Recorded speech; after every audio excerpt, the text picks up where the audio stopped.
Hi, சாப்பிட்டதுமே வாயில் கரைஞ்சி போகக்கூடிய செட்டிநாடு உட்காரை எப்படி செய்யலான்னு பார்க்கலாமா? 1 கப் பாசிப்பருப்பை நல்லா குழைய வேக வச்சு எடுத்துக்கோங்க. ஸ்டவ் ஆன் பண்ணி பேனில் 6 டேபிள் ஸ்பூன் நெய்யை சூடு பண்ணிடுங்க. இதில் 2 டேபிள் ஸ்பூன் ரவை, 2 டேபிள் ஸ்பூன் கடலை மாவு சேர்த்து நல்லா வாசம் வர வரைக்கும் வறுத்துக்கோங்க. இப்போ இதில் 1 கப் பொடி பண்ண வெல்லம், கூடவே 1/4 கப் தண்ணி சேர்த்து கட்டி இல்லாமல் கரைச்சி எடுத்துக்கோங்க. வெல்லம் கொதிக்க ஆரம்பித்ததுமே இதில் வேக வச்ச பாசிப்பருப்பை சேர்த்து நல்லா கலந்து விட்டுருங்க. மிதமான சூட்டில் இந்த பாசிப்பருப்பு நல்லா கெட்டியாகிற வரைக்கும் கலந்து விட்டுட்டே இருங்க. ஓரளவு கெட்டியானதுமே இதில் 1 டீஸ்பூன் ஏலக்காய் தூள், கூடவே குட்டி குட்டியாக கட் பண்ண பாதாம், பிஸ்தா, முந்திரி இது எல்லாமே சேர்த்து நல்லா கலந்து விட்டுருங்க.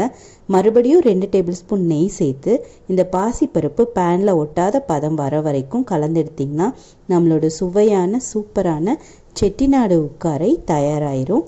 நீங்களும் உங்கள் வீட்டில் கண்டிப்பாக ட்ரை பண்ணி பாருங்கள். தேங்க்யூ.